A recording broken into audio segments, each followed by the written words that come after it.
भारत सरकार ने 2015 में जगत गुरु जी को पद्म विभूषण से विभूषित किया है। संस्कृत साहित्य और भाषा में महत्वपूर्ण योगदान देने के लिए उन्हें ज्ञानपीठ पुरस्कार 2023 प्रदान किया जा रहा है और तत्पश्चात वाग्देवी सरस्वती की मूर्ति एवं प्रशस्ति पत्र भेंट किया जाएगा।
सम्मान अर्पण करने की श्रृंखला में भारतीय ज्ञानपीठ के अध्यक्ष श्री विजेंद्र जैन जी से मेरा अनुरोध है कि वे रामभद्राचार्य जी को सम्मान राशि का चेक भी भेंट करें।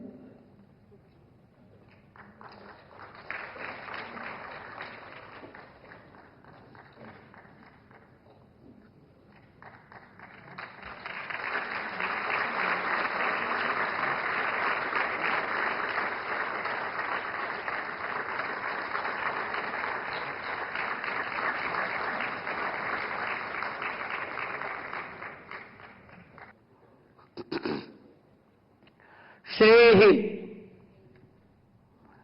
यो वै ब्रह्माणं विदधाति पूर्वं यो वै वेदांश्च प्रहिणोति तस्मै तं हदेवमात्मबुद्धि प्रकाशम मुमुक्षुर्वै शरणमहं प्रपद्ये।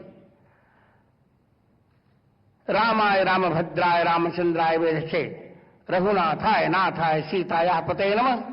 श्री सीतानाथ समारंभाम श्री रामानंदार्य मध्यमाम अस्मदाचार्य पर्यंताम वंदे श्री गुरु परंपराम। इस ज्ञानपीठ समारोह में समुपस्थित भारत की यशस्वी राष्ट्रपति महोदया श्रीमती द्रौपदी मुर्मू और भाव जगत में मेरी छोटी बहन, क्योंकि कृष्णावतार में द्रौपदी गिरिधर की बहन थी और इस बार मेरा भी पहले का नाम गिरिधर ही है। अरे मेरी बहन है। आज ज्ञानपीठ पुरस्कार प्राप्त कर मैं वस्तुतः प्रसन्न हूं, क्योंकि मेरी विद्या का मूल्यांकन हुआ। श्रोताओं और मेरी बहन द्रौपदी मुर्मू, आप जानकर प्रसन्न होंगे कि ऐसी परिस्थिति में रहकर भी मैंने संस्कृत जगत को 4 महाकाव्य दिए। उनमें भी शब्द महाकाव्य तो सब लोग लिखते ही रहते हैं, पर संस्कृत में गीत महाकाव्य कोई नहीं था। मैंने गीत महाकाव्य दिया, गीत रामायण लिखकर, और गद्य में भी संस्कृत में कोई महाकाव्य नहीं था। मैंने दशावतार चरितम लिखकर गद्य महाकाव्य भी दिया। मित्रों, भारतस्य प्रतिष्ठे दे संस्कृतम संस्कृतिस्तथा। भारत की मूल दो प्रतिष्ठाएं ही हैं, संस्कृत और संस्कृति। भारतीय संस्कृति संस्कृत में निहित है। मैं यह बताते हुए प्रसन्न हो रहा हूं कि इस बार जो हमारा ऑपरेशन सिंदूर संपन्न हुआ, उसमें वेद का एक मंत्र काम कर रहा था। आप सुनकर ताली बजाइए।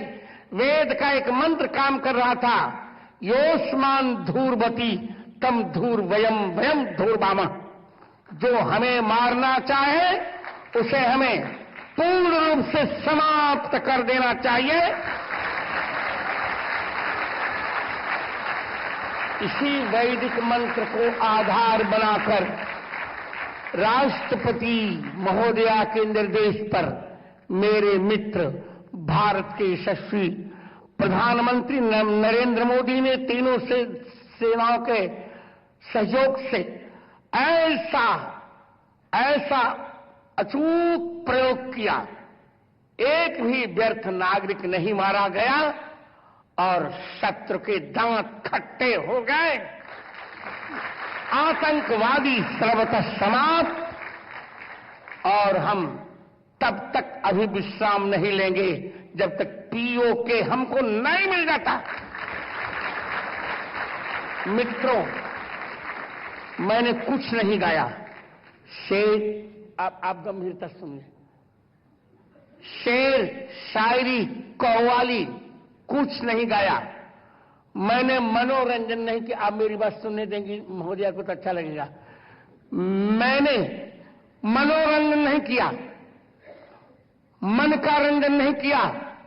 अपनी साहित्यिक रचना से मैंने राष्ट्र रंजन किया है।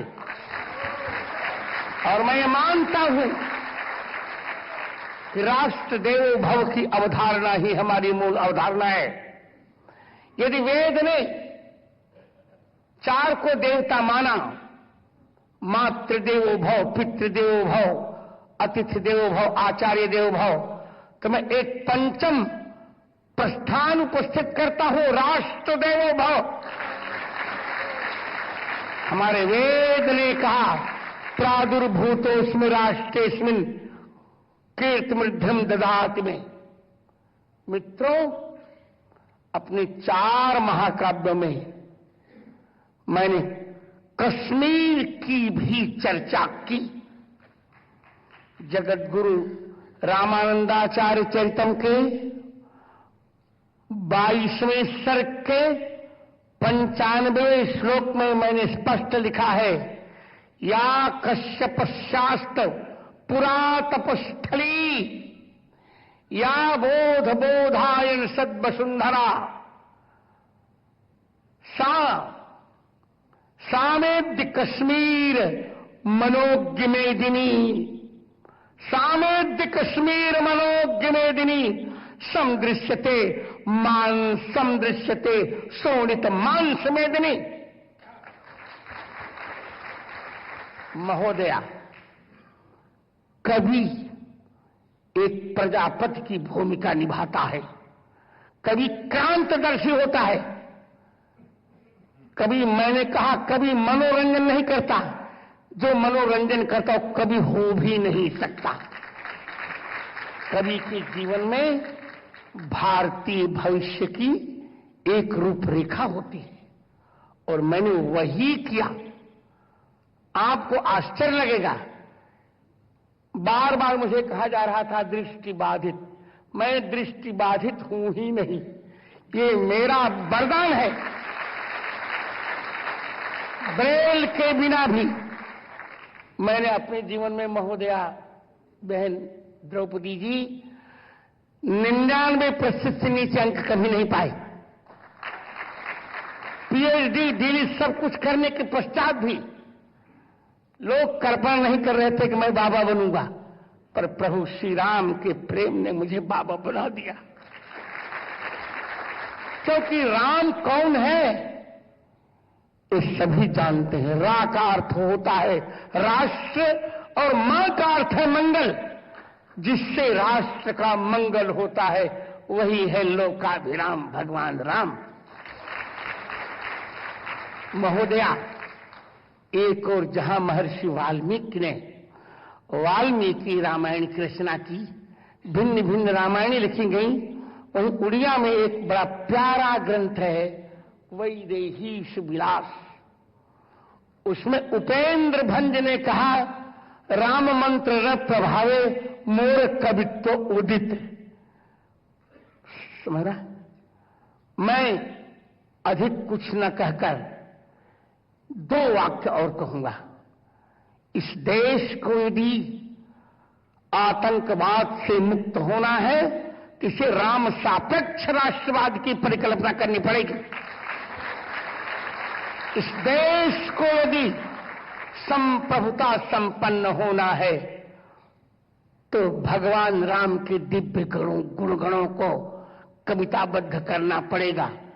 अष्टाध्यायी पाणिनि, एक बात और कर, पाणिनि अष्टाध्यायी पर आज तक किसी ने पूरा कार्य नहीं किया था। राष्ट्रपति महोदया, मैंने पाणिनि अष्टाध्यायी पर सबसे बड़ा ग्रंथ लिखा जो 10,000 पृष्ठों में है और जिसमें 55,000 मेरे निजी श्लोक हैं। एक बात और कहकर, मैंने अपने 16वें वर्ष की अवस्था में ही आजाद चंद्रशेखर पर खंड काव्य लिखा था। उसका एक श्लोक सुनाकर मैं चुप होऊंगा।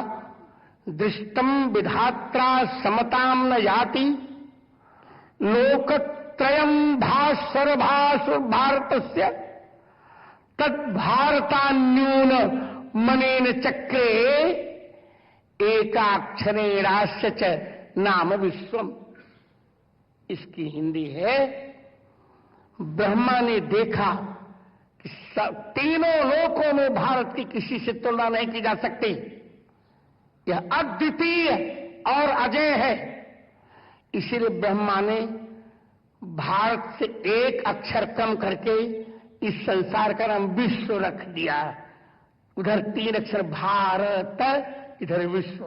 भारत का अर्थ होता है भायामृत, जो निरंतर ज्ञान के अन्वेषण में रत रहता है।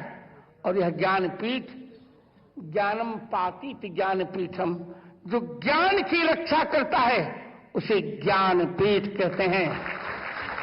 आप शुभकामना कीजिए कि जिस प्रेम से आपने मुझे ज्ञानपीठ पुरस्कार, 58वां ज्ञानपीठ पुरस्कार स्वतंत्र रूप से मुझे दिया है, मैं जीवन भर इस भारतीय आध्यात्मिक ज्ञान की रक्षा करता रहूं, जिसमें मेरे दर्शन, साहित्य, वेदांत, न्याय, वैशेषिक, सांख्य, योग, पूर्व मीमांसा, इन उत्तर मीमांसा, इन 6 दर्शनों की परिभाषा हो और मेरे अंतिम श्वास पर्यंत भारत मां की मेरी सरस्वती सेवा करती रहे। यह ज्ञानपीठ संस्कृत बोलने वाले, संस्कृत पढ़ने वाले, संस्कृत लिखने वालों को प्रेरणा दे, यही मेरी मंगल कामना। सरस्वती श्रुति महती महीयताम। वंदे वंदे वंदे भारत माता की जय श्री राम।